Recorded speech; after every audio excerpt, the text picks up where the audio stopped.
Liman jamaah sekalian yang dirahmati Allah, bismillah. Ikhlas itu sebelum amal perbuatan, ketika amal perbuatan, dan setelah amal perbuatan. Ya, jadi ikhlas itu bukan hanya sekedar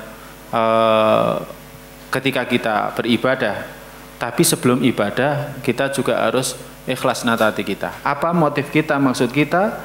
Ngaji misalkan. Kemudian ketika ngaji, ya, ketika ngaji selfie, ambil ustadz, red. Nunjukkan kalau dia ngaji, padahal ketika ngaji enggak mendengarkan pengajian, tapi ingin menunjukkan kalau dia ngaji.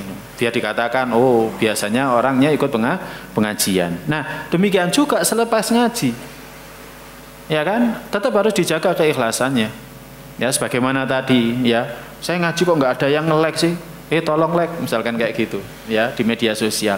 Nah agar senantiasa kita ikhlas sebelum melakukan ibadah, setelah melakukan ibadah, dan setelah melakukan ibadah, maka pentingnya kita senantiasa muhasabah. Kita harus introspeksi, bersitan hati kita itu apa? Apa sih yang terbersit di pikiran, di hati kita? Apa saja? Oh ini setan ini. Kalau kita sudah terbiasa seperti itu akan tahu, oh ini setan. Astagfirullahaladzim. Maka perbanyak istighfar ketika itu. Jadi perbanyak istighfar, mohon ampun kepada Allah SWT.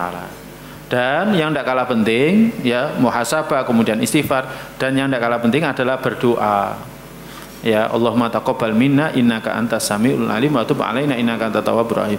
Nabiullah Ibrahim alaihissalam ketika meninggikan bangunan Ka'bah itu setiap kali meletakkan batanya, beliau berdoa dengan doa seperti itu. Ya berharap agar ibadahnya diterima.